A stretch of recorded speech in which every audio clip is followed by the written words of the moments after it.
guys, welcome back to my channel. For those of you who are new, I'm Lakeishaa, and if you're not new, welcome back.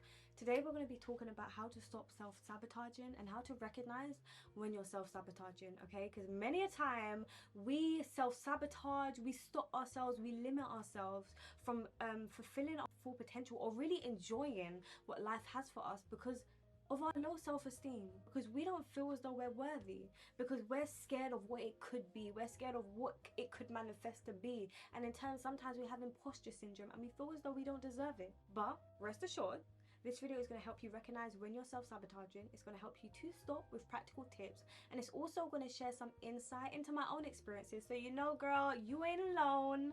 But without further ado, let's just get into the video. Self-sabotage is when people feel the need to block their success or prevent ways for them to rise. It's you purposely sabotaging yourself from an opportunity, and many a time you can do this subconsciously. You don't even realize you're doing it, and sometimes you do it intentionally because you feel as though you're unworthy, you don't deserve it. Self-sabotage comes in different forms. Sometimes it could be where you're dating and things are going so well, but then ultimately you think, yeah, I think this person is going to leave me, so let me just sabotage the situation and detach myself emotionally so that if they do leave, I don't care, that I don't get hurt, or that let me leave first so that they don't leave me. And I would always used to be like that. When I would be dating and I felt as though this guy was going to leave me, my abandonment issues were kicking, and I would leave that person first because I was so sure it was going to end anyway. So I just thought, let me just leave first. But ultimately I self-sabotaged, because how do I know it's going to end? That was my fear talking.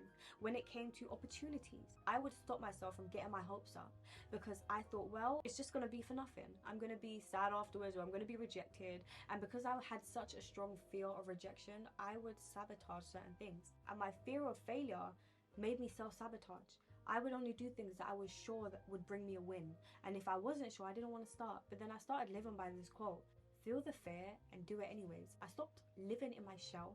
I stopped allowing my decisions to be based on fear, and I decided to just take lead. I don't want to constantly limit myself from what life has for me. Instead, I want to do it all. I want to do it all. I want all of what life has for me. And the moment I decided that, I started acknowledging where I was limiting myself, and I realized that it was mainly my thought process. The way I think would then influence my actions, and my actions would influence the results in my life. And because of that, I had to start altering the way I think. So the moment I, for example, entered a relationship, the current relationship I'm in now, I realized that I was beginning to self-sabotage. I was beginning to withdraw. And the main reason I was withdrawing was because I thought, this isn't going to work out. And rather than I get attached and then after it doesn't work out, I feel hurt and I have to go through this emotional stress, and I have to get over a breakup when I went years never having my heart broken. You think I'm about to do this? I was scared in a way. And so I started forming these thoughts that, oh, it's not going to work out. It's not going to work out. You need to leave, you need to withdraw, you need to break his heart so that he will constantly be obsessed with you. Like, what is this narcissistic trait? I had to just take the leap of faith and say, Lakeishaa, even if it doesn't work out, you need to stop self-sabotaging. You need to stop forming this mindset, because nobody actually told you that it's not going to work out. You are actually telling yourself this. Your mind is so used to fear controlling it that you are allowing it to control your life now. You're allowing yourself to stop yourself from actually enjoying life because of the fear that it won't work out. And I had to really just cultivate my mind to a point where even if it doesn't work out, I'm going to enjoy it while it lasts. And I think changing my mindset to that helped me to just live in the moment without thinking what could go wrong tomorrow. Because many a time we self-sabotage because we're thinking what all these things that could go wrong tomorrow. But like the Bible says, let tomorrow worry about tomorrow. Like, we have to get to a place where we're so bullyish to our mindset that we don't allow these thoughts to control us and stop us from reaching our full potential, that we don't allow this mindset to stop us from enjoying because we're scared of what could be. Even if our biggest fears come true, at least let me enjoy it in the moment. And many a time there's promotions at work and you're like, I'm not going to apply for that because I probably won't get it. But even if you don't get it, at least you took the step of doing it. It's about still doing things despite you having fears about it. It's about still allowing yourself to engage in things despite you having all this anxiety surrounding it. And anxiety is one of the ways we self-sabotage as well, allowing anxiety to control our action. You're looking at a female who deals with anxiety. Now when you meet me, you'd never know that I deal with anxiety because I don't allow it to control my actions. I may feel it and I may get that hot feeling, palms are sweaty, knees are heavy, and I'm just feeling so anxious about the situation, but I'm not going to allow it from stopping from interacting. I used to feel very, very anxious about talking to people I don't know, because I felt as though you are looking at all the flaws in me, or you're acknowledging things about me that I don't like, or you're looking at me and you probably don't even want to speak to me. I'm probably over talking, I'm probably doing way too much, and you're probably thinking how much you don't like me. But I realized it was a reflection of how much I didn't like myself, that I would literally water myself down. I'd self-sabotage. I wouldn't network with people because I was scared they wouldn't care what I had to say. I wouldn't allow myself to go to certain places because I had anxiety about who would be there. I would be thinking there's too much people, I don't know them, what am I going to do? I would be thinking about all the things that could go wrong rather than all the things that could go right. You have to start acknowledging, how do you limit yourself and what control do you have over that? A lot of you want to do things, but you feel fear about it. Some of you want to start YouTube channels, but then you're thinking, will it work? Will I get subscribers? Will I get views? Will people like what I have to say? You are self-sabotaging. You're delaying yourself because of the fear of what could be. The moment you retrain your mind to think in a successful manner, to think in an abundance mindset that I can achieve, that is the moment you'll stop allowing the fear of what could be to stop you from actually starting. Some of you want to go back to education, but you're thinking, I'm too old or I'm too stupid, but you never know until you try. And so you self-sabotage, you stop yourself from reaching your fullest potential. Some of you don't go to events, some of you don't go to social events, some of you don't go to outings you're invited to because you feel as though I don't know enough people and I feel like I might be socially awkward. I'm a socially awkward person. I can be socially awkward. When I feel awkward, I say awkward things and I make the atmosphere awkward. You're looking at a socially awkward person, but I still go. You have to retrain your mind out of a fear mindset into an abundance mindset that you can achieve everything you want to achieve. You can get everything you want to get. There's no limitations. And sometimes people call it being delusional. Sometimes people call it having high faith. I call it just operating in an abundance mindset that you can do everything. Some people self-sabotage when it comes to who they are meant to be. Okay, you want to wear certain outfits, but you're scared that people are going to look at you on the road. And what about it? And what about it? So what if people look at you because you are dressing chic, you're dressing retro, you're wearing low rise, high rise, you're wearing boot cut jeans and flats? Like, who cares? You need to be you unapologetically and not self-sabotage you, and stop self-sabotaging you from opportunities. Some of you want to do solo traveling. You don't even know that you going on a solo trip could actually make you meet the love of your life, could make you meet amazing people, could help you network.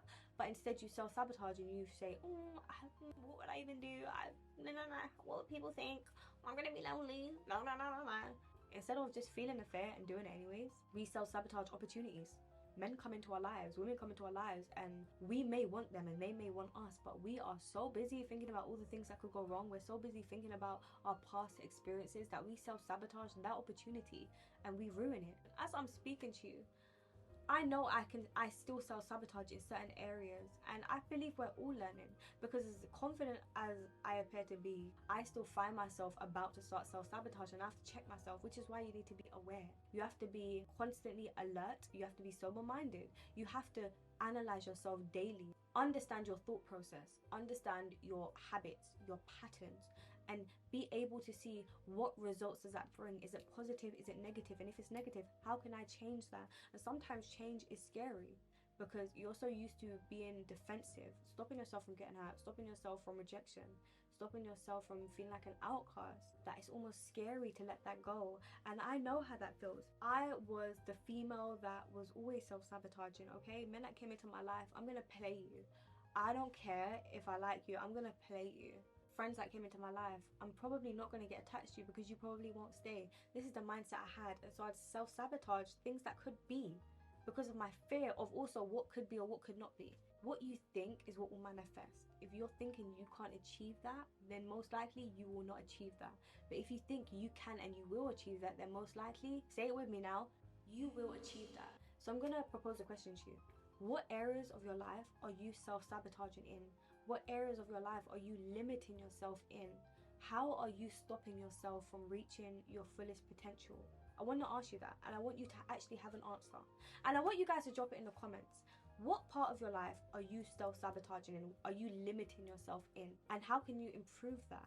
what steps could you take? Because first it starts in the mind, okay? It starts in the mind. A lot of you want to lose weight. You want to go on a weight loss journey, but you're thinking, I've tried it so much times and it hasn't been successful. And then you get in a constant cycle of feeling depressed about your weight, and then also feeling like, well, this is how I'm always going to be. And then you self-sabotage, because you could be in the gym getting them gains, you could be in the gym having that snatch figure, but then you stop yourself because you feel like, well, I've failed so much times. It's like I eat one thing and I just gain so much weight. Honestly, change is not going to come until you make the change. When I lost weight, I didn't sit around crying about it to people. I didn't sit around saying how insecure I was about my weight. I felt insecure about my body. In fact, I'm going to actually insert some pictures about how my weight looked beforehand and how I look now.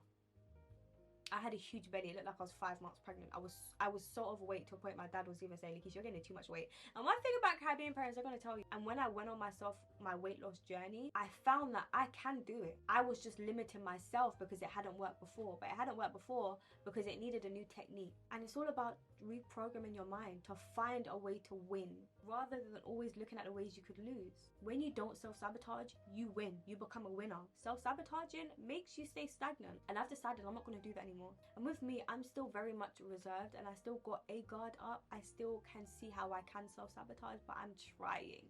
Because when you come from where I come from, when you've been through what I've been through, it's only natural that you'd have your guard constantly up and you'd limit yourself in certain ways.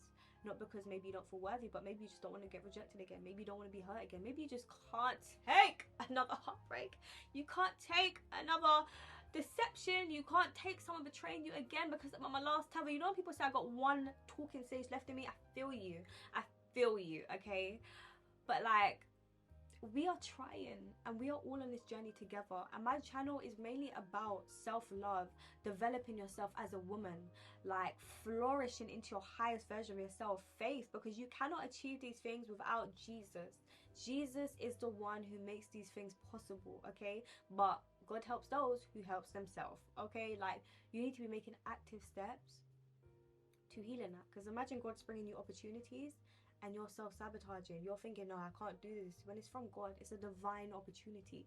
YouTube was something that was laid on my heart by God, and had I have listened to my inner self that was saying, no one's gonna listen, no one's gonna watch your videos, then I would have self-sabotaged a blessing that God had for me. And also a blessing for you guys, because God put it on my heart to also help and encourage you guys. So as much as this has blessed me, God gave me this blessing to also bless others. So this is not only for me, it's also for you guys. And that's why I'm so thankful that you guys watch. Like, when I first started YouTube, I was getting like 7 views in 48 hours, my guy.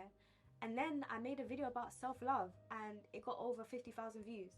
And then it's like, I found myself on my channel. I found what I love to do. I found the content I love to make. I love self-love. I love self-care. I love femininity. I love like becoming the best version of it. Like, I found myself in this, okay? And that's all because I didn't allow myself to self-sabotage, but I allowed myself to feel the fear and do it anyways. If you like this video, please like, comment down below your thoughts, and let me know what you think. Share this video if you think it can bless someone, and turn on your post notifications so you never miss an upload. I will see you in my next video. Bye.